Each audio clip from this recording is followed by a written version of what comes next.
I'm Keith Kaplan. I am a local Los Angeles-based realtor. I've lived in LA for about 35 years. For the past 12 years, I've been in real estate.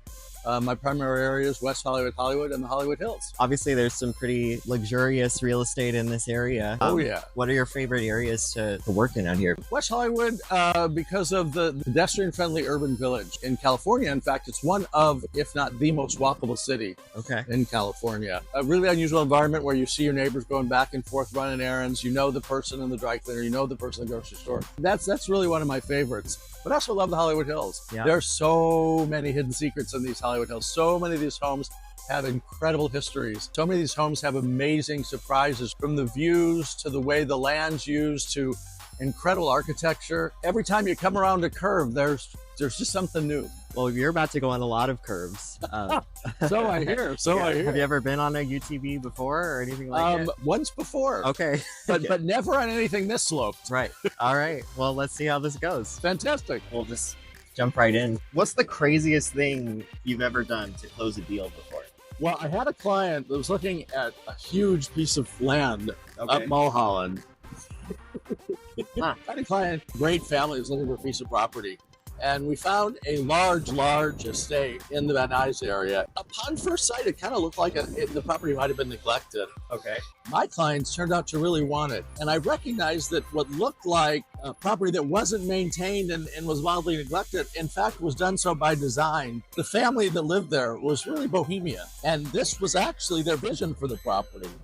So, sensing this, I wrote a love letter from my clients to the seller, highlighting the fact that my clients both came from families with big art backgrounds. One of the clients' fathers was a well-known artist in the New York community. It worked. Even though we were coming in a little lower than the developers, even though we were going to do inspections, even though we were on a loan, not all cash, the sellers loved that there was going to be another family with artistic sensibility moving into this property and maintaining their vision of it as this really unusual bohemian kind of landscape. Very interesting. Okay then. Next question. What's your morning routine before a big showing or deal? I go to the gym, get myself all hyped up. Okay. I go into the MLS and I make sure that I am fully updated on medical insurance. I'm fully updated. You all right? Updated on the comps for the. It's a tough topic. That's for sure. On the comps for the area and any new listings that might have come up that day. So that when I go see the property, I'm fully informed and I can share that knowledge with my client. Dig a little deeper to find out if there's anything I can find about the heritage and the legacy of the property. Or you make up the... No, I make it up. Okay. To make it more attractive. Just clarify. Do you have a go-to guilty pleasure snack during a negotiation? You know, I've been really good lately, so I'm really boring. It's just almonds. I don't mind almonds. What's the most unique feature you've ever seen in a home out here? Oh. Boy. You all right? Yeah. Oof. You're right there. Yeah. The most unique feature in a home out here, a house in a beautiful neighborhood in West Hollywood. When you open the garage, it was a fully tricked out dungeon space with just about anything you can imagine. From slings and tilt tables, video equipment, everything. Not what I expected to see when I opened the garage. Sure. Wow. What's your most memorable celebrity client story? It was a client that came to see a house recently. I had a really great mid-century modern listing in the Hollywood Hills. And this guy shows up, and I recognize him the minute he walked in the door. He's an actor and an ex-NBA player. Okay. And he's 6'9" and a half. And 6'9" and a half. Yeah, because I looked it up. He walks into the house. He's a self-proclaimed architecture buff. So he was drawn to the house because of its mid-century modern design. And it was kind of great for him because it was a very open format house with high ceilings and stuff. And he proceeds to tell me that we're second choice because he has just put a counter offer in way above ask on a house right near here on Woodrow Wilson that is one of the boathouses. There's a row of 8 houses designed by an architect named Gesner. And these homes are designed the concept of a boat. So the kitchens are like galley kitchens, and the rooms, the second bedroom's like a little loft. But the thing about these homes is they're very, very A-frame. All of them have heavily slanted walls. I said to this guy, you gotta be nuts. I've been in the homes. I knew he couldn't stand up in the kitchen. I knew he couldn't stand up in the bathroom. And I knew that unless he put all the furniture in the middle of the living room, he was just gonna knock his head. He was such a devotee of architecture, and this particular architect, he was willing to forego all that to buy this house that if the house was 1,200 feet, he may have been able to live in 570 square feet of it. Oh man, that is beautiful. It's incredible to be looking out at what is essentially this beautiful rolling farm, and then boom, the city's right there. There's just nothing like this.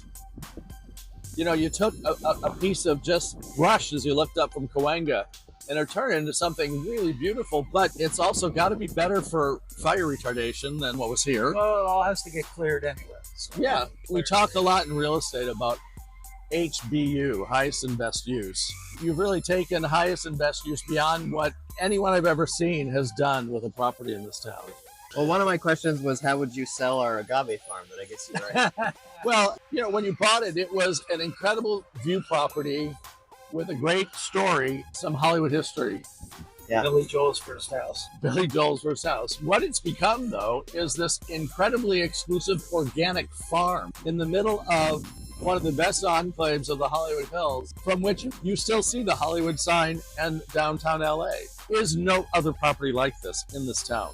You heard it here. If you had to drive this UTV to a showing, how would you spin that as a selling point? Adventure. I give you showings with adventure. All right. But I would have to put in a killer sound system Yeah. and be blasting, I don't know, maybe Stevie Nicks. Okay.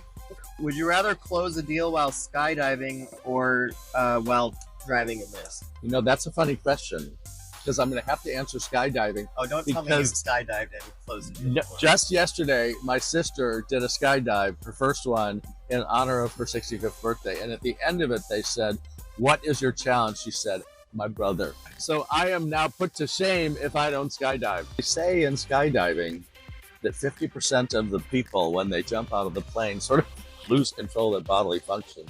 And I hope when I'm closing that deal that I'm not one of those 50%. Don't eat the night before. It's like surgery.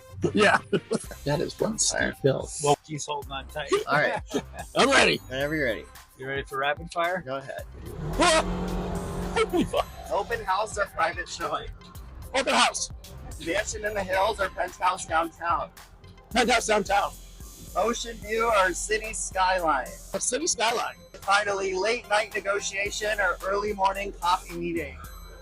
Late night negotiation with wine. Oh, Or mezcal. well, you did it. Congratulations. What a ride. What a ride.